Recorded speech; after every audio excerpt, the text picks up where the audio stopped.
na de ekobi enyi bia no yenso abohu dawuro a kire Ghana fo se de budget no a no bi ehwe ni mu na de hwelema e boguma so mkire se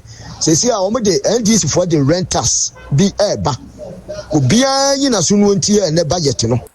Ebisianfa Kinto TV Miss Winnie Davidson eno face that we need a Kinto TV so message so best kawa me na wa shout to other platform na ma comment or comment section as e ma we feature say we be notification bell so amen send me be Kinto TV no why first person na wonya nsem ni bi eti no hu ne ekoso e wo magana ene wiase afani nam nsem bebre na ekoso o magana mo ayehye Omaga na ayehye paaje se enye asam ketwa na yeyina yenim eye 2024 na ye ba beto aba no nsamo de bebre na ba abonten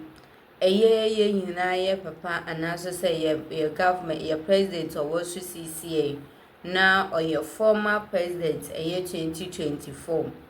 na eye campaign ye nim say NDC for e de ba ye de na edoso campaign message de na edoso bebre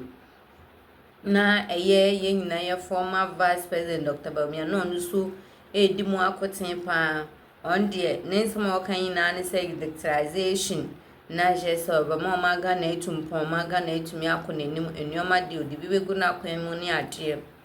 na yenim say ye NDC aban so de omoso monsama mo kan ne say ye 24-hour economic job enkokọ nketenkete ehye say obeboa Ghana odimpuntu juma beba nsam de bebre na NDC for so ede etudwa ayenye asamketua nti saa campaign mienu we die na yenim say ekwan bias na ya de Ghana for betimi ato abama MPP abano na MPP abano etimi break the 8 but year 2024 7 December yakoto abano na ehye say Ghana for say year digitalization ni free education ni ade ni de yempe because MPP abano tax ahoro ehye so mode abano emboa o Ghana especially year 11 enne bet ho tax ni ade ni na Ghana for so mompe nti nam sa ene Ghana for koto aba editia MPP abano say enya de MPP abano betimi break the 8 no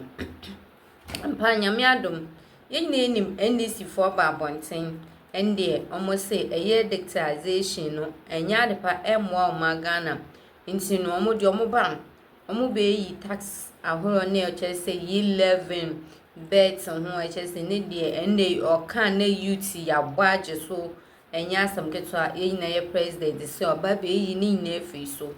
na no ene yekoda ko sore ya ebusiafo nsama eche se eba mpo de agisa nsam ne mu ayehu ene sen NDC forecast omo bomu be yi tax ahoro ne ade yenim se tax ne de wayiyi bi efi ho na wayiyi bi fi ho mo no na tax eche se eba do ebusiafo chekroi yo enya asam ketwa ene sisi a no so ko rent dan a ka hu se dan na ko rent no wi obetua rent tax ene Ghana for wa ensamo ne se ne abobo ba no NDC for so mo be yi 11 na fi wo ne 11 no krampo ye nyi fi ho na ne efi echire ba ne de ebusiafo enya asam ketwa ye betia rent any otia rent 15 million 20 million 30 million na ka hu se sisi anu ye betia rent tax aka hu nti wa utia 15 wo betia 20 wa utia 20 wo betia 25 na no na Ghana fo bi mo say asam ben kra na ebe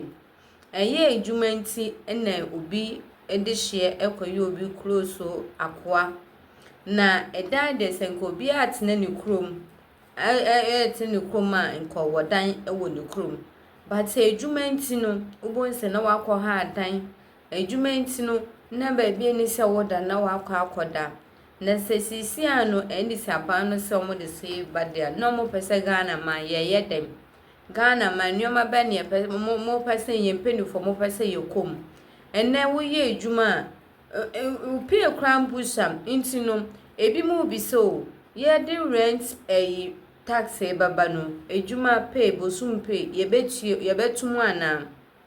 Ghana for bi na ebisa say ye de rent pay rent tax eba no bosom so a ye pay ye betum Ghana for na ebisa o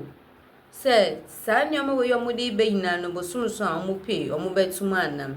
nsɛm no de aye bebre ebusiafo mempese mesa wadagye no ye bekɔ yakɔgye nsɛm no ntwiremu ni wi a yasanso aba ebedi ho nkɔmɔ mensa wadagye ne anje bre ne anje nsɛm no ntwiremu medem ase.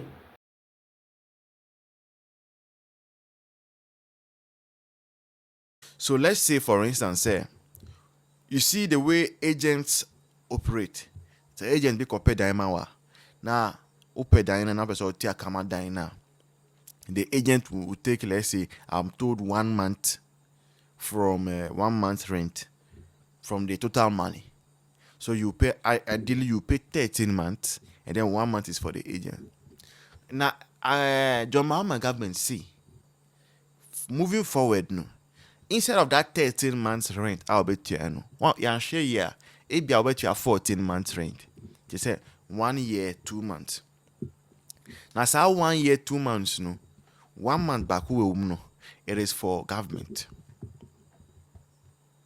Then 1 month will be for agent. Before 12 months will be for landlord. Now, you see, if you thought betting tax was worse, then sorry to disappoint you. Because how many of us even bet? Me, I meet you, mean betting. And to look for tax, not this tax, no, all the two betting, so me and family. Because me betting, so there's no way I'm going to win and you take 10%. But you cannot decide whether you want to rent or you don't want to rent. Something by all means will get you to rent. Renters in the sense is a better say if you be that's idea better say if you be idea can we say wow card down with you no any also if you read the beba so if it's a to me others here to building materials more if you read here to building materials we bought down with 1940 20 something and so no what they bar so enti say renters e be ban dia Ghana for catch them ya kayo mo see ya di friend the levy youth no mo see di levy aba enti bobu afu ama moto abeti aye say no tax ya NDC for dey ban die ene ye levy kura mfa no ye levy na catch omunyi furo na ye hwe ni mu si omunyi be ye furo so ma ye furo dia na campaign de ye na che so ma da ye enti say me de make any renters no mo dey ban no uti fie bia mu a se fie rajo 10,000 ka wu so do be ko be say 15,000 and you'll be a yin kum, then this is the Kotobe Kuma. Or don't go up here, Yamisha, baby, I will be a Michiel, a champoka, which are little. There are people who have their homes or their own houses, if they are in Accra, but because of work, they are in Takwa, they are in Uzlezu, they are in Ashaiman. You get it? So because of the distance, you cannot be waking up and be driving every day to work. You will have to rent somewhere and spend maybe at the week there. So even you going to do that, government to require from you say you have to pay a percentage of your rent. And Ghana business is such a way that